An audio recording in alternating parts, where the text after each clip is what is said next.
ਬੱਕਰੀਆਂ ਨੂੰ ਕਿਹੜੀ ਵੈਕਸੀਨ ਕਰਵਾਉਣੀ ਚਾਹੀਦੀ ਹੈ। ਇਹ ਮੌਸਮ ਜਿਹੜਾ ਚੱਲਣ ਡਿਆ ਇਹ 'ਚ ਕਿਹੜੀ ਵੈਕਸੀਨ ਹੋਣੀ ਚਾਹੀਦੀ ਹੈ, ਇਹਦੇ ਬਾਰੇ ਵੀਡੀਓ ਲੈ ਕੇ ਆਏ ਆ। ਵੀਡੀਓ ਨੂੰ ਆਪ ਵੀ ਮੁਕੰਮਲ ਵੇਖੋ, ਸ਼ੇਅਰ ਵੀ ਕਰੋ ਤਾਂ ਕਿ ਦੂਸਰੇ ਲੋਕ ਵੇਖ ਕੇ फ़ायदा हासिल ਕਰਨ। ਆਨੇ ਵੀਡੀਓ ਦੀ ਤਰਫ। ਬੱਕਰੀਆਂ ਦੀ ਕਿਹੜੀ ਵੈਕਸੀਨ ਜ਼ਰੂਰੀ ਹੈ। 3 ਵੈਕਸੀਨ ਬਹੁਤ ਅਹਿਮ ਹੈਗੀਆਂ ਨੇ ਜਿਨ੍ਹਾਂ ਦੇ ਵਿੱਚ ਫਾਰਮਰ ਦਾ ਮਾਲੀ ਨੁਕਸਾਨ ਬਹੁਤ ਜ਼ਿਆਦਾ ਹੋਣ ਦੇ ਚਾਂਸ ਹੁੰਦੇ ਨੇ। ਪਹਿਲੇ ਨੰਬਰ ਤੇ ਹੈ PPR, ਜਿਹਨੂੰ ਆਮ ਜ਼ੁਬਾਨ 'ਚ ਘੱਟ ਆਉਂਦੇ ਨੇ। ਦੂਸਰੇ ਨੰਬਰ ਤੇ ਹੈ CCPPV ਵੈਕਸੀਨ, ਇਹ ਵੀ ਕਾਫੀ ਨੁਕਸਾਨ ਦਾ ਸਬਬ ਬਣਦੀ ਹੈ। ਤੀਸਰੇ ਨੰਬਰ ਤੇ ਹੈ ETV।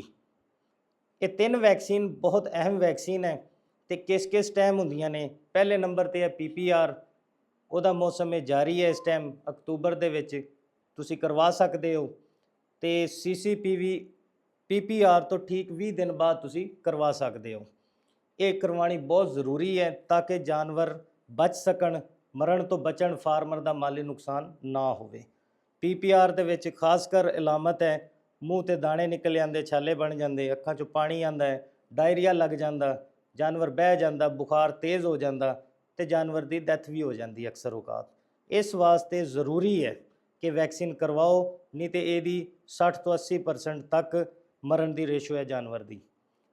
ETV ਵੀ ਬਹੁਤ ਅਹਿਮ ਵੈਕਸੀਨ ਹੈ, ਇਹ ਵੀ ਲਾਜ਼ਮੀ ਕਰਵਾਉਣੀ ਚਾਹੀਦੀ। ਇਹ ਤਕਰੀਬਨ ਸਾਲ ਦੇ ਪਹਿਲੇ ਮਹੀਨੇ 'ਚ ਕਰਵਾਓ ਤੇ 7ਵੇਂ ਮਹੀਨੇ 'ਚ ਕਰਵਾਓ ਤਾਂ ਕਿ ਜਾਨਵਰ ਨੂੰ ਇਹਦਾ फ़ायदा ਹੋਵੇ ਤੇ ਉਹ ਬਿਮਾਰੀ ਤੋਂ ਬਚ ਸਕੇ। ਉਮੀਦ ਕਰਦੇ ਹਾਂ ਵੀਡੀਓ ਅੱਛੀ ਲੱਗੀ ਹੋਏਗੀ। ਸ਼ੇਅਰ ਕਰਿਓ ਤਾਂ ਕਿ ਦੂਸਰੇ ਲੋਕ ਵੇਖ ਕੇ फ़ायदा हासिल ਕਰਨ। ਸ਼ੁਕਰੀਆ।